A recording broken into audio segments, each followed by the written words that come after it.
Kaya na nga ito. Meron. Lamig na. Kaya na nga ito. Meron. Lamig na.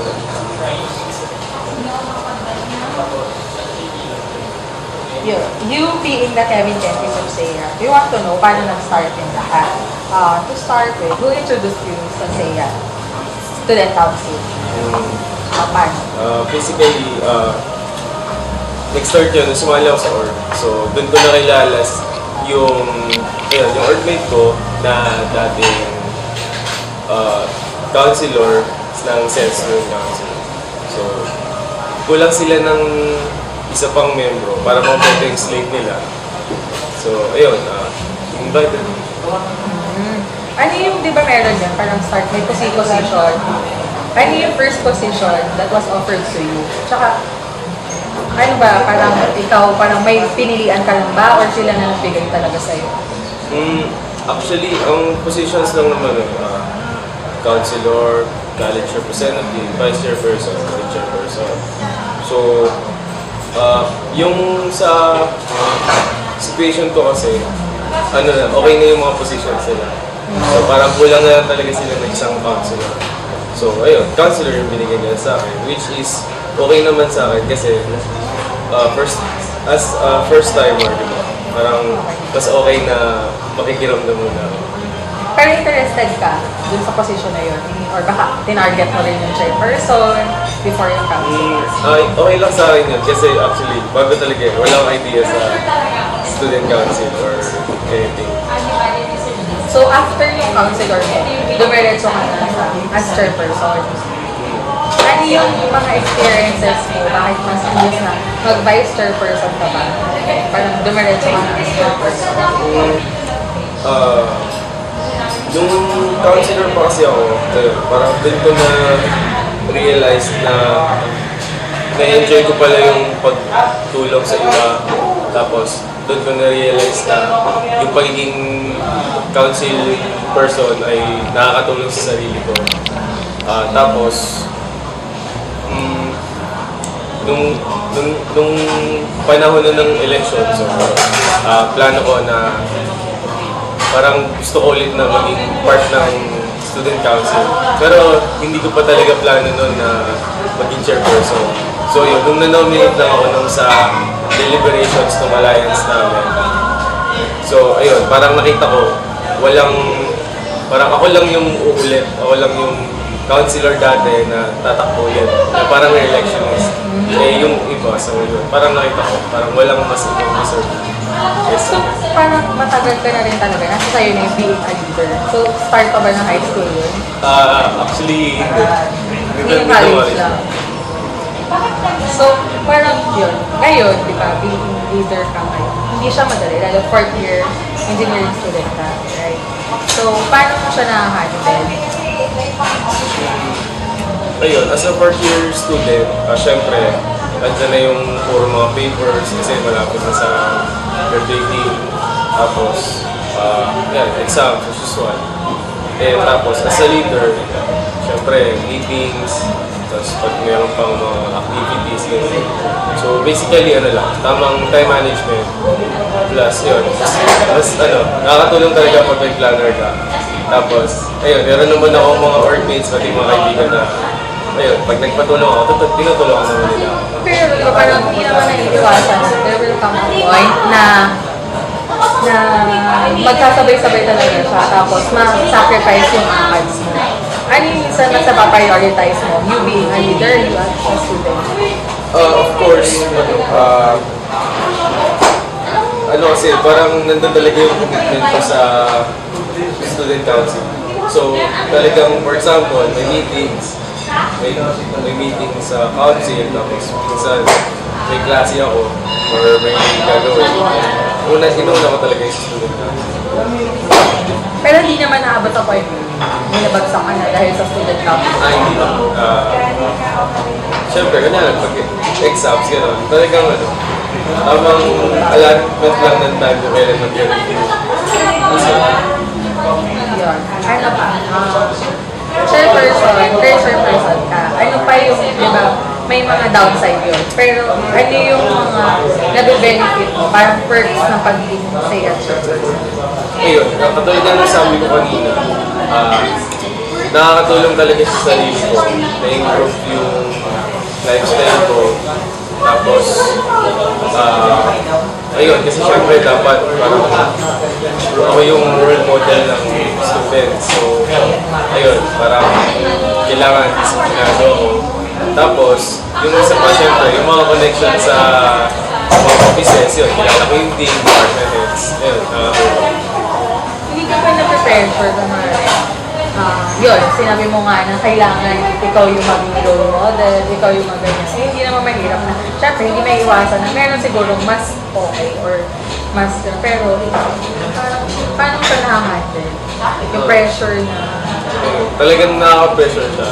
Lalo na kunyari, pag may binagsak ang exam, wala. Parang ano yung isipin ng iba, di ba? Pero, ano lang naman.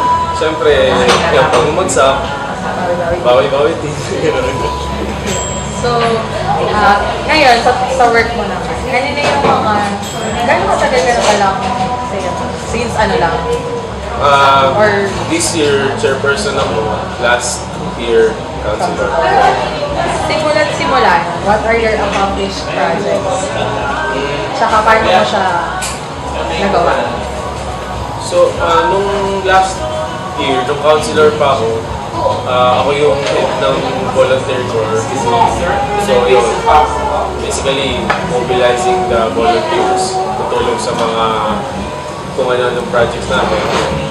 Pagdating sa projects, simula ng seminar, registration assistance. Tapos, meron kaming quiz con para sa mga freshies. Tawag yung fresher. Yeah. Tapos, nung nakaraan, August, nagkaroon kami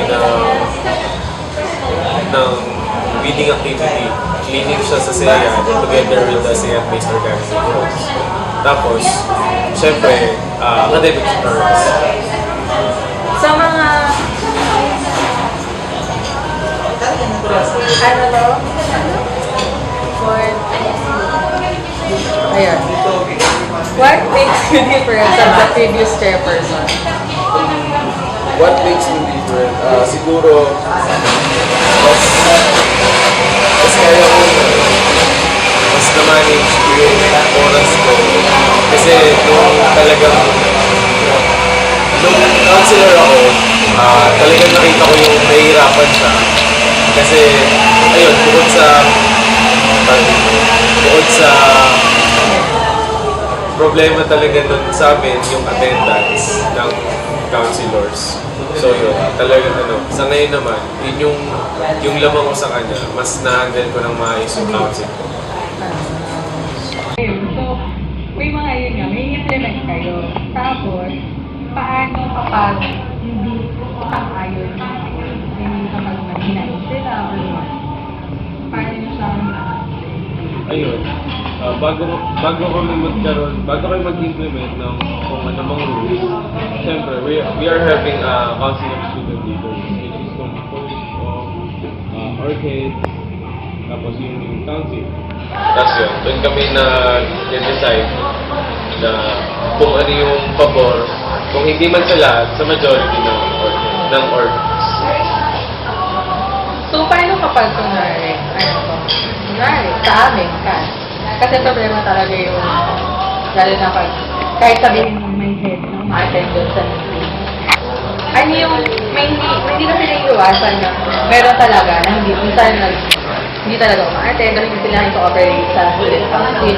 So, paano yung nagiging plan of action nyo? Kunwari, yung kahit may umattend, hindi pa rin nagkasundoan. Anong plan of action nyo doon sa mga hindi talaga susunod? Sa amin kasi hindi siya ganong problema kasi yung council namin lahat ng orgs may representative dun sa student council. May 12 na orgs plus may dalawa kaming non-affiliate. So yun, yung 49 yung bumubuo ng student council. So talagang parang kasi yung slate namin talagang siya yung tawag sa namin, CIS. So, Sayat Alliance of Student Empowerment. So yun, alliance talaga siya. So kung may ano man, kung hindi man, kunyari may hindi naka-attend sa meeting, so ayun, yung representative na council member, siya yung magpapaabot ng kung ano mang message. Being a stay-at person, how did you grow as an individual? Actually, I don't see difference being a chairperson or being a normal student. Siyempre, estudyante din ako.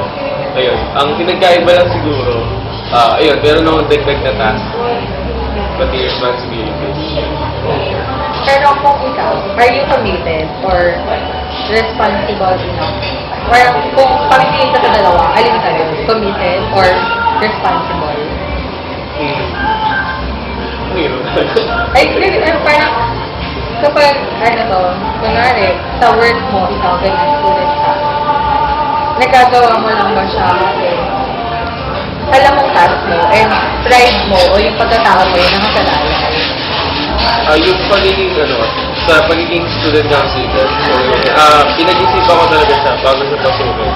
So, hindi lang sa basta commitment na kailangan mong gawin dahil kailangan, dahil nakasalala yung pangalan ko. Ayun, talagang gusto ko. Part mo. Nandun natin. So,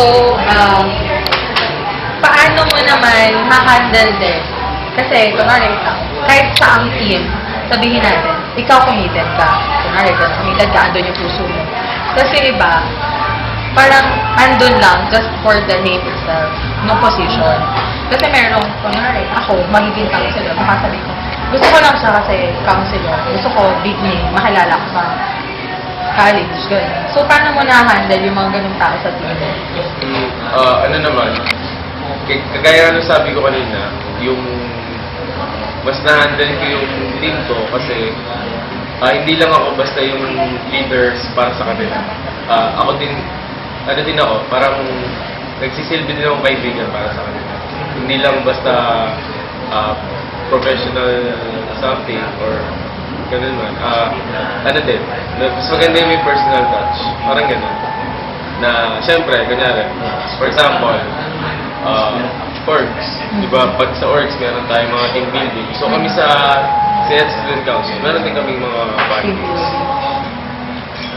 So, all in all, if you will assess yung term mo, ano siya, naging effective ka ba? Kahit hindi pa tapos yung term. Ang sabi mo, all in all, naging effective ka mo. Despite siguro na meron akong mga, syempre, meron din akong mga imperfections.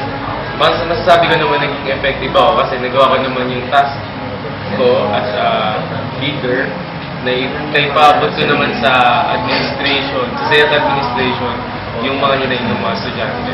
At nagawa naman ng paraan. Thank you.